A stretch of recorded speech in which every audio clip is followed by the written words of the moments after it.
Après des études d'histoire de l'art, je suis entré dans le monde de la décoration, dans un cabinet de déco intérieur sur Paris, un métier qui m'attirait depuis toujours, pour lequel je ressentais quelques sensibilités. Et puis au fil des années, j'ai eu les hasards ont fait que j'ai rencontré un tapissier qui m'a présenté un passementier et qui m'a fait visiter son atelier. Et là, ça a été une révélation pour moi, un véritable coup de foudre pour un métier dont j'ignorais tout. Je ne savais pas comment ça se fabriquait, je ne savais pas l'histoire de ce métier et j'ai découvert un univers complètement fascinant autour du fil. Et j'ai été formé sur le tas, donc j'ai découvert ce métier, j'avais 27 ans.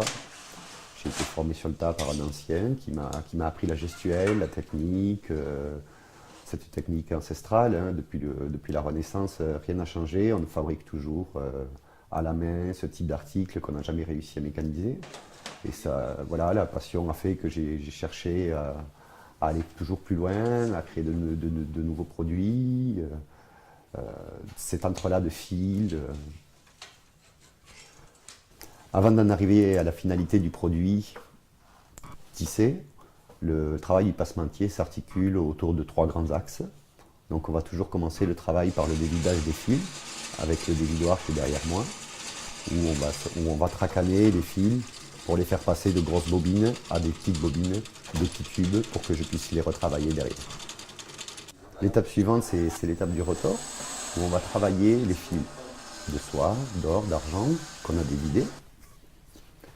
Pour ce faire, on va utiliser un appareil qui est une sorte de roue, sur lequel on va venir accrocher une âme en coton, donc des simples fils de coton, qu'on va tendre sur une très grande longueur, plusieurs dizaines de mètres.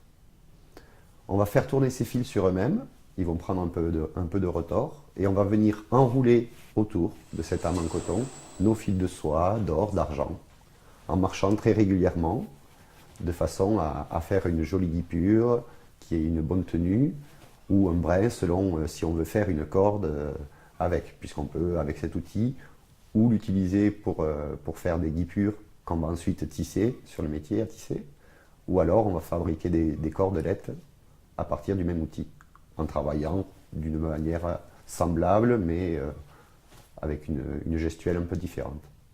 L'étape du tissage, avant d'attaquer le tissage proprement dit, on va préparer des fils qu'on va mettre sur des ensouples. Ce sont de grosses bobines, pour simplifier, qu'on va accrocher à l'arrière du métier. Et on va dérouler les fils, un par un, dans un ordre bien précis, selon le travail qu'on doit effectuer.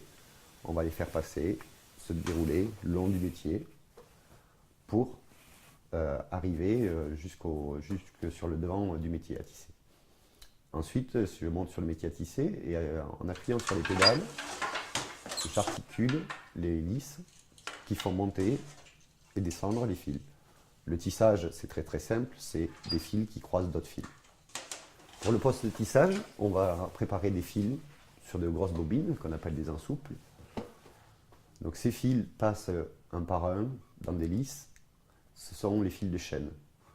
Ensuite, les guipures qu'on a fabriquées au retors, on va les travailler, ce sont les fils de trame, et on va s'en servir pour dessiner toutes les arcades, les entrelacs, les nœuds, qui sont l'âme de la passementerie.